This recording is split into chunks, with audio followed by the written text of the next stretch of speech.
Hello everyone, this is Golden Warrior 0000 with my review of Metal Gear Solid 4 Guns of the Patriots.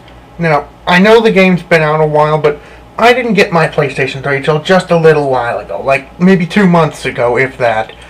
And I just got it for Christmas, and I got around to playing it, and throughout this video, I'm going to tell you all my thoughts on the various things people complained about, like the length of the cutscenes, actual gameplay, characters, voice acting, blah, blah, stuff like that. So, without any further ado, let's get right into it, shall we? First things first, the actual gameplay. I've never been much one for sneaking, but that's the thing about Metal Gear Solid. You can choose if you want to sneak around, or if you want to go all gung-ho and go like, BAM, you're dead! BAM, you're dead! BAM, you're dead! Or you can just sneak around and be sneaky. And I've never been good at sneaking. For some reason or another, I find the uncontrollable urge to shoot anything that moves in a video game. Not really sure why. I just do. Not in real life, though. In real life, I prefer not to shoot anyone. Or else I'll go to jail. And jail is bad. But at any rate, the gameplay is okay. I mean, a few issues here. Some stupid AI, like some problems, like I sneak up on people sometimes, point my gun, and then they turn around like, what? And then they start shooting at me instead of the normal hold-up position. That's not good, and also, I probably should have warned you about this sooner. This game will contain some spoilers for further levels of the game, for those of you who haven't gotten around to playing it yet. Also, when I was following the Resistance member, I disguised myself as a drum and put myself right next to the other drum, and he found that suspicious. Now, tell me something. If you saw two drums right next to each other, would you find that suspicious if you knew there was already one there to begin with? What's suspicious about that? That wasn't fair. He discovered me. And other times, I put myself in a box in places without a box, no boxes, and he doesn't even notice. I mean, what's the deal? I put a box right in the middle of the street. How many times do you see a box in the middle of the street?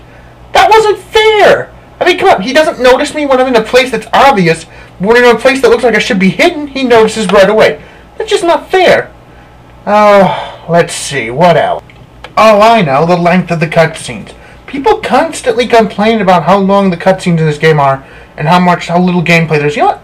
There's a lot of gameplay and a lot of cutscenes because it's the final game for Snake. Snake is not coming back for the next sequel. Raiden's going to be in the sequel.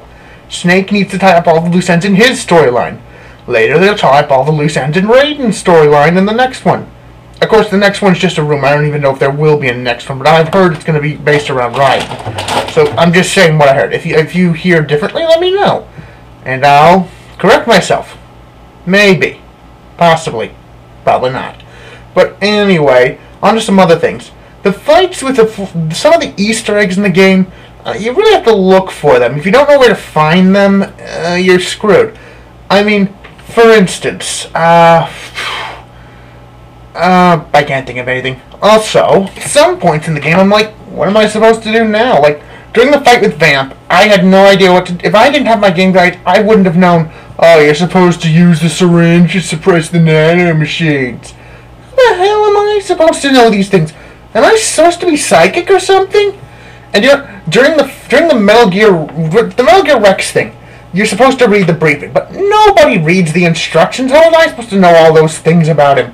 I had enough trouble figuring out how to switch weapons with Rex, let alone all those other controls, and I found out some of the controls by accident. A lot of the things I discovered by accident. I mean, really, how am I supposed to know everything? I just get lucky half the time with what I do. Another thing that I need to complain about is the dwarf gecko are next, and they are the most asinine creatures I have ever met. I mean, let's say you go into the Shadow Moses and you see a couple, and you're like, alright, there's only a couple here. You shoot them down in the word face, starting like, oh, I don't have to deal with that many. But out of nowhere, like 100 of them pop up and start attacking you. It's not fair. I mean, there weren't that many. Where'd they all come from? They came out of nowhere. I am telling you, they came out of nowhere. They did nothing. Hey, no, bad cat, stop that. Get away, no, bad cat. Sorry about that. My cat attacked me. She tried to bite my arm. She doesn't like it when I talk into the computer. Come to think of it, not many people do. Huh. That is weird. Anyway, I should give you the overall review of the game. Overall, I think that the game was pretty good. I mean, I felt that the game tied everything up nicely and finished up all the loose ends and plot lines that you weren't sure about. A nice touch bringing back Psycho Mantis. A nice touch with some of the bonus bonus codec moments. And one of my only complaints is that there weren't enough codec conversations. Like, you couldn't find out about the various guns and weapons you picked up unless Drebin actually told you about them himself. And you could only call 2 frequencies the entire game. Kinda boring. I liked the codec. I'm guessing people complained, and thank you people, because I liked it. The game developers decided, we don't need codec anymore. And they were like, screw you gamers, you don't get codec. But anyway, overall, on a scale of 1 to 10, I definitely give the game a 10. It was by far one of the best games I've ever played for the PlayStation 3. So far, it is the best game I've ever played. I mean, it just was amazing. The cutscenes were great, the action was great.